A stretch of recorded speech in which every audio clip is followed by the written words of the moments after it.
तो मॉर्निंग में हम लोग पढ़े थे, आज पढ़े थे मॉलिक्यूलर सॉलिड्स, ठीक है ना।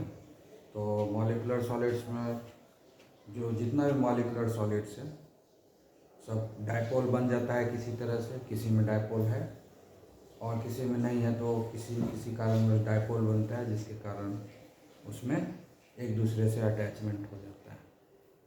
तो उसमें कोई फ्री इलेक्ट्रॉन नहीं है, इलेक्ट्रॉन का कोई मूवमेंट नहीं है, सारा इलेक्ट्रॉन जो है बॉन्डिंग में इन्वॉल्व है।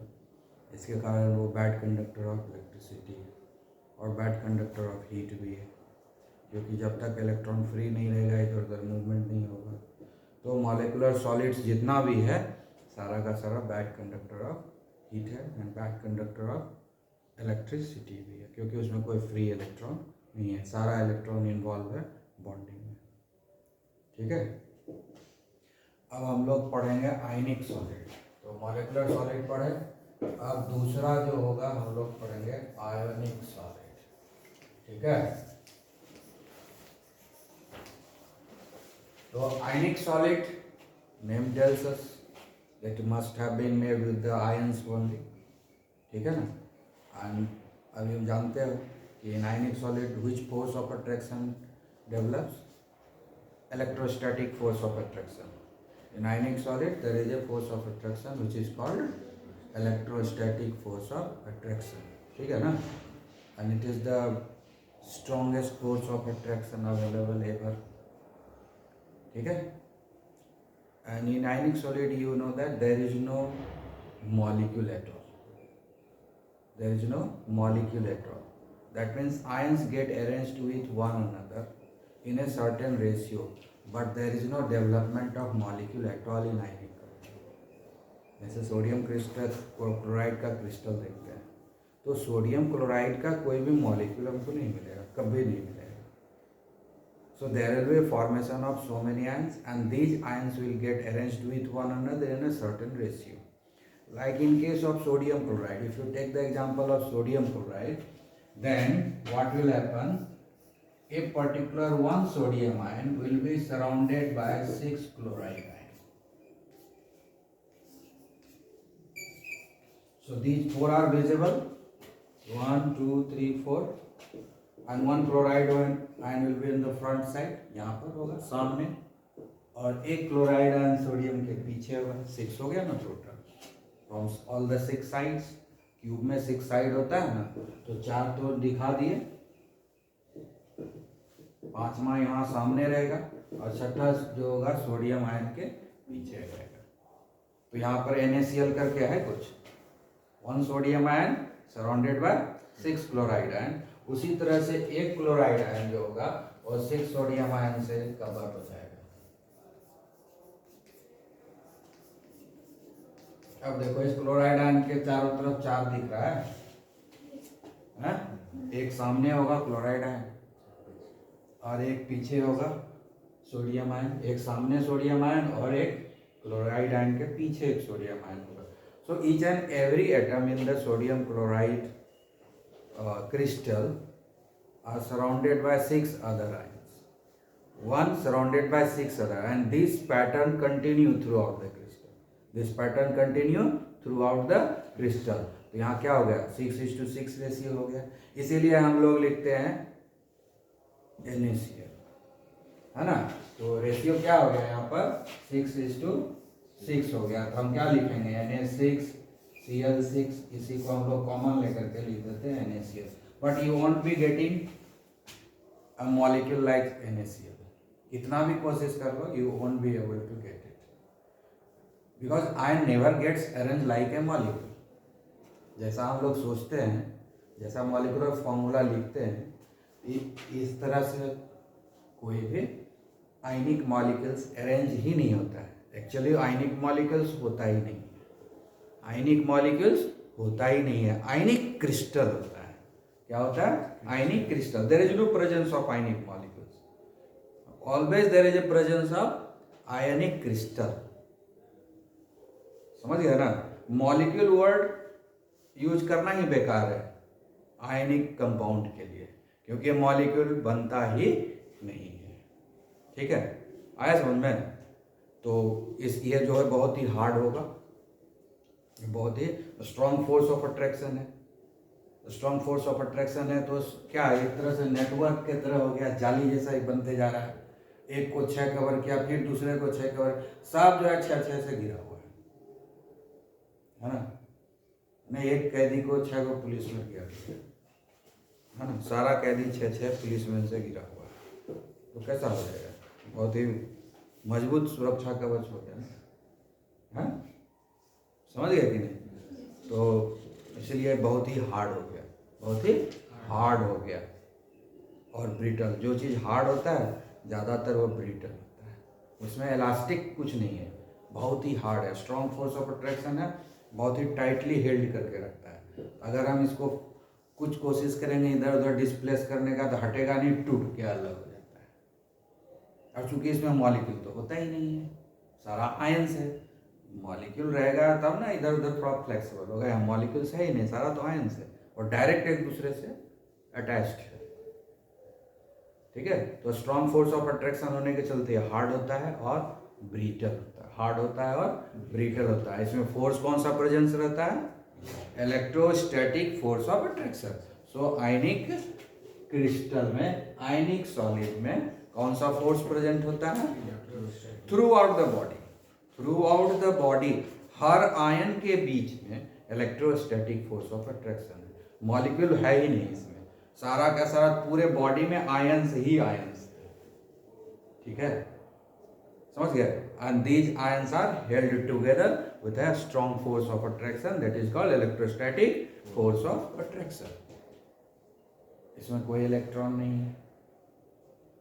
ठीक है, तो जब ये सॉलिड स्टेट में रहेगा तो, और ये नेचुरली सॉलिड स्टेट में रहता है रूम टेम्परेचर। आयनिक कंपाउंड जो है नेचुरली रूम टेम्परेचर और 1 एटमॉस्फेरिक प्रेशर पर सॉलिड फॉर्म में ही रहता है, हमको बदलना नहीं पड़ता है सॉलिड को, नेचुरली ये सॉलिड में रहता ही है, क्योंकि इसके बीच में strong force of attraction, a strongest, not a strong, a strongest force of attraction है। आई बात समझ में?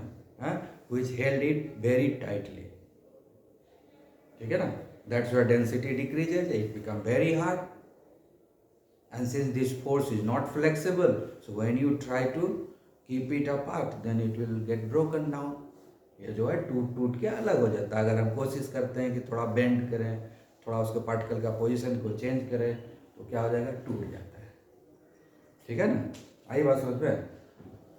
और चूंकि यहाँ पर कोई फ्री इलेक्ट्रॉन नहीं है और जो आयंस है वो आपस में अटैच्ड है स्ट्रॉन्ग फोर्स ऑफ अट्रैक्शन से, इसलिए सॉलिड स्टेट जब रहेगा तो ये बैड कंडक्टर ऑफ इलेक्ट्रिसिटी होगा, बैड कंडक्टर ऑफ इलेक्ट्रिसिटी होगा।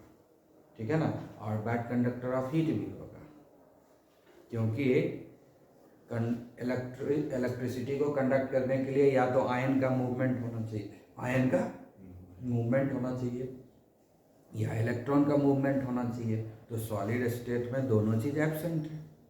हीट के लिए भी वही है, किसी न किसी चीज़ का मूवमेंट होगा तब ना एक तरफ से हीट एनर्जी दूसरे तरफ चला जाएगा, तो कुछ मूवमेंट नहीं। ठीक है, लेकिन जब इसको मोल्टन स्टेट में ले आते हैं, मतलब हीट करके इसको जब लिक्विड बना देते हैं ना, ह्यूज क्वांटिटी ऑफ हीट देना पड़ता है, तब ये मेल्ट करता है, तब electrostatic force of attraction weak पड़ जाता है ना, वीक हो जाता है। जब मॉडरेट हो गया तो ये लिक्विड में कन्वर्ट हो जाता है, एक एवरेज डिस्टेंस पर आ जाता है। At that time it get converted into liquid. At that time these ion become free. जब ये लिक्विड फॉर्म में आ जाता है तब ये आयन क्या हो जाता है?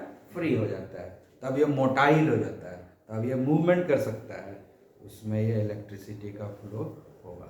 यानी आयनिक क्रिस्टल से कब इलेक्ट्रिसिटी का फ्लो होगा?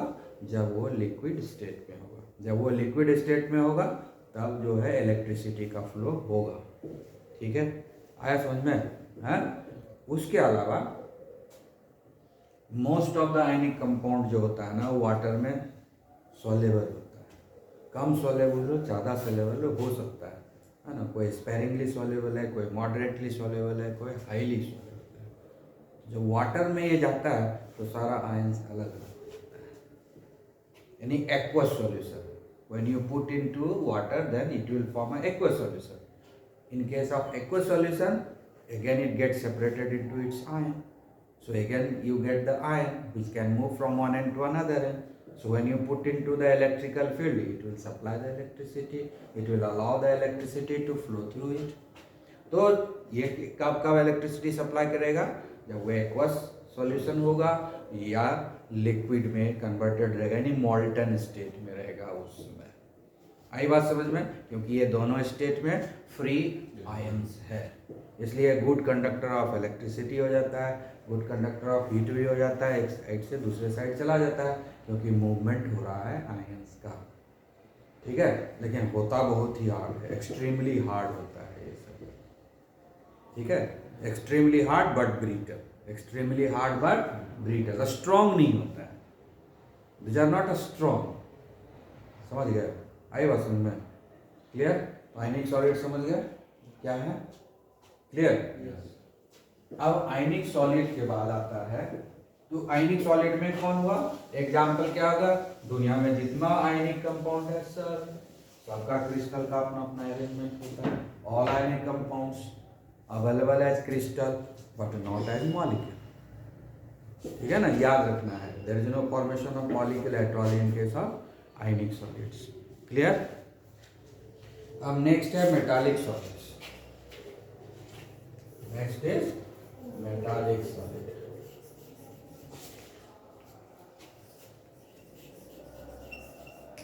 ठीक है, मेटालिक सॉलिड्स।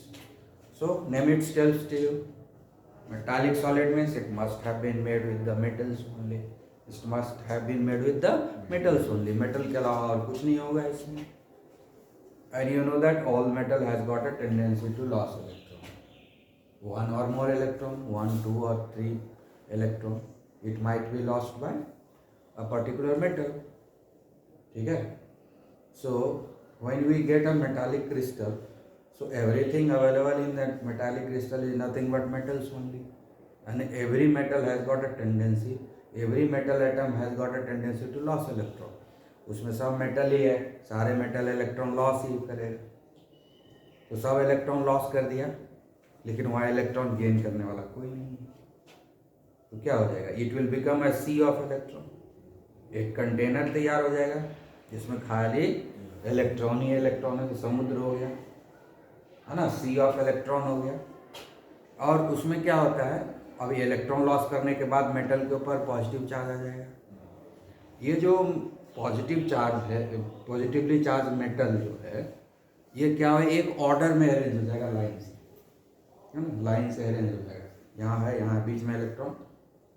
अब ये जो मेटल आयंस है, it is surrounded by this free electrons, सब तो लॉस ही करने वाला है, कोई एक्सेप्ट करने वाला नहीं है, तो इलेक्ट्रॉन फ्री है, तो वो मेटल आयन क्या करता है, नेगेटिव टर्मिनल काम करेगा, वो चारों तरफ से इलेक्ट्रॉन डेंसिटी बना देता है, सारे मेटल आयन के चारों तरफ, क्योंकि सब मेटल ही है वहाँ, और कुछ है ही नहीं, नेगेटिवली चार्ज आयन है ही नहीं, नेगेटिवली चार्ज कुछ है तो वो इलेक्ट्रॉन है, लेकिन उसको कोई एक्सेप्ट नहीं कर रहा है, तो एनायन तो वहाँ है नहीं, खाली कैटायन है, और ये इलेक्ट्रॉन उसके चारों तरफ कवर कर लेता है। ठीक है ना, ये जो फ्री इलेक्ट्रॉन है, ये जो मूविंग इलेक्ट्रॉन है, ये क्या करता है, इलेक्ट्रॉन के चैनल से ये मेटल का जो आउटर मोस्ट ऑर्बिट तो खाली हो गया, तो आउटर मोस्ट ऑर्बिट सबका खाली है, वो इसके ऑर्बिट में गया, निकल गया, क्योंकि ये भी एक्सेप्ट नहीं किया। इसी तरह से सर मेटल एटम में जाते रहता है, निकलते रहता है, ठीक है ना, इलेक्ट्रॉन मूवमेंट करते रहता है, कभी उस मेटल के अंदर, कभी इस मेटल एटम, कभी उस मेटल एटम, मतलब वो चलते ही रहता है, रुकता नहीं है। इसके कारण क्या हो जाता है, एक जो है डाइपोलर कैरेक्टर आ रहा है, जिसके चलते सब आपस में बहुत ज़्यादा अट्रैक्शन हो जाता है, लगभग इलेक्ट्रोस्टैटिक फोर्स ऑफ अट्रैक्शन के जैसा अट्रैक्शन हो जाता है। तो थोड़ा थोड़ा दूर पर ये मेटल सारा अरेंज हो जाता है, और बीच में वो इलेक्ट्रॉन डेंसिटी रहता है, और वो इलेक्ट्रॉन मूवमेंट करते रहता है। इसमें फ्री इलेक्ट्रॉन हो गया। यही फ्री इलेक्ट्रॉन के चलते, समझ गए ना, जो ये बॉन्ड डेवलप होता है मेटल के बीच में, इसी को हम लोग बोलते हैं मेटालिक बॉन्डिंग, मतलब एक फोर्स ऑफ अट्रैक्शन डेवलप हो जाता है, ठीक है, due to negative and positive charge. समझ गए ना, आई बात समझ में, क्लियर। और यहाँ पर फ्री इलेक्ट्रॉन है, फ्री इलेक्ट्रॉन होने के चलते इलेक्ट्रिसिटी का कंडक्शन होता है, ठीक है। अगर इस इलेक्ट्रॉन का हम मूवमेंट करा दें तो इलेक्ट्रिसिटी हो गया, या इलेक्ट्रिक फील्ड में इसको रख दें, क्योंकि फ्री इलेक्ट्रॉन है इसका मूवमेंट होगा, तो गुड कंडक्टर ऑफ इलेक्ट्रिसिटी भी हो जाता है, और गुड कंडक्टर ऑफ हीट भी होगा, क्योंकि हीट को भी तो कंडक्ट कराना होगा एक एंड से दूसरा एंड। तो जैसे हीट करना शुरू करेंगे इलेक्ट्रॉन को हीट एनर्जी मिलेगा एक किनारे में, ठीक, उससे काइनेटिक एनर्जी इलेक्ट्रॉन का बढ़ेगा, उसको मूव करेगा, मूव करते इसमें दूसरे इलेक्ट्रॉन से टकराएगा, इस तरह से एनर्जी ट्रांसफर करते करते एक एंड से दूसरे एंड तक जो है पहुंचा देता है हीट एनर्जी। तो इसीलिए मेटालिक क्रिस्टल जो होता है, मेटालिक सॉलिड जो होता है, good conductor of heat and electricity होता है। इसका भी melting point, boiling point high होता है, एक्सट्रीमली हाई होता है, लेकिन इसका बॉन्ड बहुत ही स्ट्रॉन्ग होता है, मतलब ब्रिटल नहीं, इसको बेंड कर, इलास्टिक है लेकिन स्ट्रॉन्ग है, हार्ड नहीं है। Metallic bonds are strong but not hard, ठीक है। किसी भी लोहा के तार को टेढ़ा कर सकते हैं लेकिन तोड़ते नहीं है जल्दी, बहुत कोशिश करने के बाद वो टूटता है, बहुत कोशिश करने के बाद वो कटता है, बहुत हथौड़ा मारने पर टूटता है ना, समझ गए ना। तो मेटालिक बॉन्ड जो होता है ये स्ट्रॉन्ग होता है, हार्ड नहीं बनाता है चीज़ों को, स्ट्रॉन्ग कर देता है, टेंसाइल स्ट्रेंथ आ जाता है। और ये सब कारण क्यों है? सब का कारण वो फ्री इलेक्ट्रॉन है, ये सी ऑफ इलेक्ट्रॉन है ना। लगता है एक समुद्र है, उसमें सारा मेटल आयन डूबा हुआ है, कैसा देखने में लगता है? एक समुद्र है इलेक्ट्रॉन का और उसमें सारा मेटल आयन डूबा हुआ है, एक दूसरे को टच नहीं कर रहा, डूबा हुआ है, थोड़ा थोड़ा दूर पर अरेंज है, एक orderly arrangement of metal ion. Orderly arrangement मतलब एक के बाद एक के बाद एक, orderly arrangement of metal ion in the sea of electron, ठीक है, आया समझ में, क्लियर। तो इसीलिए ये जो है स्ट्रॉन्ग होता है लेकिन हार्ड नहीं होता है, इसलिए ब्रिटल नहीं होता है, इसमें एक इलास्टिक कैरेक्टर आ जाता है, मेलिएबिलिटी आ जाता है, डक्टिलिटी आ जाता है, ठीक है ना। क्योंकि ये तो अरेंज है ना, तो उसको हम अगर खींचते हैं तो थोड़ा लंबाई चौड़ाई कम हो गया, लंबाई बढ़ गया, फिर उसको हम मोड़ के गौर कर दें मोटाई बढ़ा सकते हैं, पीटते पीटते हम उसको सीट बना सकते हैं। तो मेलिएबिलिटी और डक्टिलिटी होने का कारण क्यों है मेलिएबिलिटी और डक्टिलिटी? क्योंकि इसमें मेटालिक बॉन्ड प्रेजेंट है, ठीक है, समझ में आ गया। तो ये हो गया। अब जो है अब क्या है, अब कोवलेंट और नेटवर्क सॉलिड। अब हो गया हमारा कोवलेंट और नेटवर्क सॉलिड, ठीक है। इसमें क्या होता है, कोवलेंट और नेटवर्क सॉलिड में जाइंट मॉलिक्यूल बनता है। अभी जो हम लोग मॉलिक्यूलर सॉलिड पढ़े थे वो सारा तो कोवलेंट ही था ना, तो उसी में कुछ ऐसा मॉलिक्यूल है जो उसमें ये फिक्स नहीं कि कितना आइटम आपस में जुड़ेगा। ये जनरली केस किसके साथ आता है? ये केस आता है ज़्यादातर एलिमेंट के साथ है, ठीक है ना, ज़्यादातर केस जो है एलिमेंट के साथ है। इसका एग्जांपल में ले सकते हो तुम, और डायमंड को ले सकते हो, ग्रेफाइट को ले सकते हो, सिलिकॉन कार्बाइड को ले सकते हो, सब न्यूट्रल है, ठीक है ना। इसमें क्या होता है कि कोई भी बॉन्ड, जैसे आयनिक सॉलिड में क्या होता है, सब आयंस के रूप में अरेंज था, तो इसमें भी मॉलिक्यूल जो डेवलप होता है उसमें ये निश्चित नहीं कि कितना आइटम आपस में जुड़ जाएगा। जैसे डायमंड है, डायमंड का एक कार्बन 4 कार्बन से जुड़ेगा, फिर जो वो चारों कार्बन है वो भी 4 कार्बन से जुड़ेगा, फिर उसका जो 4 कार्बन है वो भी 4 से, मतलब एक तरह से जाली जैसा हो गया। मच्छरदानी का एक धागा है ना, मॉस्किटो नेट का एक थ्रेड कितना वीक होता है, ठीक है, but when this mosquito net is made with that thread, this mosquito net has got a very high strength, है ना। बच्चा में कभी लटक भी जाते हैं, सोए में गिर गए तो बेड से नीचे नहीं गिरते हैं, है ना, कितना स्ट्रांग होता है कि नहीं, बहुत बार चोट लगने से बचाता है, सोए सोए लुढ़कते हैं, है कि नहीं? तो उसी तरह का नेटवर्क यहाँ भी हो जाता है, ठीक है। जैसे अगर हम डायमंड का केस लेते हैं तो ये टेट्राहेड्रली अरेंज होता है, ठीक है। टेट्राहेड्रली, एक कार्बन 4 कार्बन से जुड़ गया, ये टेट्राहेड्रली हो, ये सेंट्रल कार्बन है, ये टर्मिनल कार्बन है। अब ये भी तो सेंट्रल एटम कभी बनेगा, ये भी सेंट्रल एटम कभी बनेगा, ये भी सेंट्रल एटम कभी बनेगा, ये भी सेंट्रल एटम कभी बनेगा। ये भी चार्ज से घिरेगा, ये भी चार्ज से घिरेगा, ये भी चार्ज से घिरेगा, फिर जो घिर के वहां आया वो भी फिर चार्ज से घिरेगा। इस तरह से क्या होगा, जाली जैसा नहीं बन रहा, नेटवर्क हो गया ना। और सारा बॉन्ड कोवलेंट है, सारा बॉन्ड कोवलेंट है, यहाँ पर सारा बॉन्ड जो है कोवलेंट है। कोवलेंट बॉन्ड बहुत ही स्ट्रांग होता है, ब्रिटल नहीं होता है, स्ट्रांग होता है। तो नेटवर्क हो गया, नेटवर्क हो गया, इसलिए जाइंट मॉलिक्यूल होगा, राक्षस हो गया, जाइंट मॉलिक्यूल, बड़ा साइज का बनेगा। इसलिए डायमंड का जो साइज है देखो, वो कभी छोटा रहेगा कभी बड़ा रहेगा, क्योंकि डिपेंड करता है कि कितना कार्बन अरेंज हुआ है।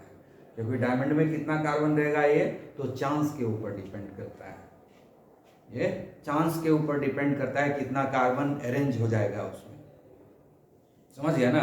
तो अगर ज़्यादा नंबर ऑफ कार्बन आया तो डायमंड का साइज बड़ा होता है, और अगर कम कार्बन अरेंज हुआ तो डायमंड का साइज छोटा हो जाता है। तो सब तरह का डायमंड का क्रिस्टल मिलेगा, बड़ा भी मिलेगा, छोटा भी मिलेगा। क्रिस्टल तो है लेकिन इसमें आयनिक बॉन्ड कहीं नहीं है, आयंस कहीं नहीं है, सब शेयरिंग ऑफ इलेक्ट्रॉन्स हो रहा है, इसलिए इसमें फ्री इलेक्ट्रॉन नहीं है, फ्री इलेक्ट्रॉन नहीं है इसमें सारा, क्योंकि सारा कोवलेंट बॉन्ड में इन्वॉल्व हो गया। तो इसको हम लोग बोलते हैं जाइंट मॉलिक्यूल, इसको क्या बोलते हैं, जाइंट मॉलिक्यूल। और जो नेटवर्क हो गया ना बॉन्ड का, कोवलेंट बॉन्ड का एक नेटवर्क हो गया, उसके चलते सब नज़दीक नज़दीक अरेंज हो गया, डेंसिटी बढ़ गया, इसीलिए ये जो है बहुत ही स्ट्रांग हो गया है, हार्ड हो गया, समझ गए, हाँ आई बात समझ में। और जब हार्डनेस आता है तो वो बेंड वाले नहीं होगा, लेकिन वो टूट सकता है। इसलिए डायमंड को भी हथौड़ा मारेंगे टूट जाएगा, जल्दी नहीं टूटेगा लेकिन लगेगा पूरा हथौड़ा तो टूटेगा, समझ गया ना। मतलब इसमें भी मेलिएबिलिटी नहीं आएगा, डक्टिलिटी नहीं आएगा, ये भी ब्रिटल होगा। हालांकि कोवलेंट बॉन्ड है इसमें, फिर भी ये ब्रिटल होगा, क्योंकि नेटवर्क जो हो गया है ना, नेटवर्क होने के चलते अब तो मिनिमम डिस्टेंस पे आ गया। अब उसको कोशिश करेंगे इधर उधर कुछ करने के लिए तो ये टूट जाएगा, जो ब्रिटलनेस आ जाता है, ठीक है ना। तो एग्जाम्पल क्या हो गया, डायमंड हो गया, ग्रेफाइट हो गया, और सिलिकॉन कार्बाइड हो गया, है ना। सिलिकॉन कार्बाइड हो गया SiC4, सिलिकॉन कार्बाइड क्या हो गया SiC4, मतलब सेंट्रल एटम सिलिकॉन होगा, और फिर टेट्राहेड्रली इसको जो है 4 कार्बन है, समझ में। इसमें क्या दिया SiC, हाँ SiC,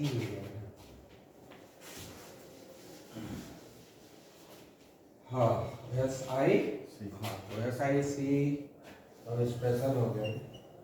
सिलिकॉन का भी वैलेंसी 4 होता है, और कार्बन का भी वैलेंसी 4 होता है, तो दोनों ट्रिपल बॉन्ड बना लेगा, ठीक है। तो दोनों के पास एक एक बचा रहेगा, चौथा बॉन्ड तो बनेगा नहीं, ठीक है ना, हाँ। तो इसी तरह से फिर इधर जो है सिलिकॉन, इधर कार्बन हो गया, डबल बॉन्ड इधर बना देगा, फिर इधर भी डबल बॉन्ड बना देगा, ठीक है। अब 4 कार्बन इन्वॉल्व हो गए, फिर आ जाएगा इधर, फिर सिलिकॉन, समझ गए ना। तो इस तरीके से क्या हो गया, ये सब नेटवर्क बनता जाएगा, बहुत बड़ा क्रिस्टल, क्योंकि लिमिटेशन नहीं है कि कैसे कैसे वो आपस में जुड़ेगा, ठीक है, क्लियर। हाँ, लेकिन हार्ड एक इसमें एक एक्सेप्शन जो है ग्रेफाइट है। ग्रेफाइट जो है गुड कंडक्टर ऑफ इलेक्ट्रिसिटी है, और डायमंड जो है गुड कंडक्टर ऑफ हीट है। डायमंड क्या है, एक्सेप्शन है, गुड कंडक्टर ऑफ हीट है, इसलिए क्यों नज़दीक नज़दीक रहता है, उसमें पार्टिकल्स जब वाइब्रेट करता है तो एनर्जी का ट्रांसफर हो जाता है, इसीलिए डायमंड जो है गुड कंडक्टर ऑफ हीट है। और ग्रेफाइट जो है बैड कंडक्टर ऑफ हीट है, लेकिन गुड कंडक्टर ऑफ इलेक्ट्रिसिटी है, क्योंकि उसमें जो है ट्राइगोनल प्लानर बनता है, जैसे ये कार्बन है तो ये ट्राइगोनल प्लानर बनाएगा, ठीक है, आई बात समझ में। फिर ये जो है ट्रायंगल बन गया। अब फिर दूसरा कार्बन लेंगे, ठीक है, ये भी ट्राइगोनल प्लानर हो गया। इसमें ये चौथा फ्री है, इसमें भी ये चौथा फ्री है। एक ट्राइगोनल प्लानर ये हुआ, दूसरा ट्राइगोनल प्लानर ये हुआ, इसका चौथा इलेक्ट्रॉन, इसके चौथा इलेक्ट्रॉन, दोनों में सिर्फ पेयरिंग हुआ, शेयरिंग नहीं। तो कोवलेंट बॉन्ड नहीं बना दोनों लेयर के बीच में, तो लेयर्ड स्ट्रक्चर हो गया।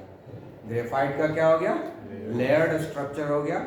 और लेयर्ड स्ट्रक्चर होने के चलते ये दूसरे पर स्लिप करेगा, इसलिए लुब्रिकेशन का भी काम करता है। और बीच में दोनों फ्री इलेक्ट्रॉन है, तो उस इलेक्ट्रॉन का मूवमेंट हम करा सकते हैं इलेक्ट्रिक फील्ड में, इसलिए ये गुड कंडक्टर ऑफ इलेक्ट्रिसिटी हो जाएगा और लुब्रिकेशन का काम करेगा। अगर हम इसको इससे किसी पेपर पर मार्क कर सकते हैं, जब हम लिखेंगे तो नीचे वाला लेयर पेपर पर चिपक जाएगा, अगला लेयर फिसल जाएगा, क्योंकि बीच में क्या है, शेयरिंग तो हुआ नहीं है, बॉन्ड तो बना नहीं है, सिर्फ पेयरिंग है, तो फिसल गया। ये नीचे वाला चिपक जाएगा, आगे वाला फिसल जाएगा, फिर आगे फिर चिपकेगा, फिर आगे फिसलते जाएगा। इस तरह से लेयर्ड बाय लेयर्ड जो है पेपर के ऊपर चिपकते जाएगा, और जिसके चलते हम उससे लिख पाते हैं ग्रेफाइट से, ठीक है ना। तो ये सब कैरेक्टर है, ये एक्सेप्शन है, ठीक है। तो टाइप ऑफ क्रिस्टल्स हो गया। अब हम लोग कल दूसरा टॉपिक पढ़ेंगे, ठीक है, बंद।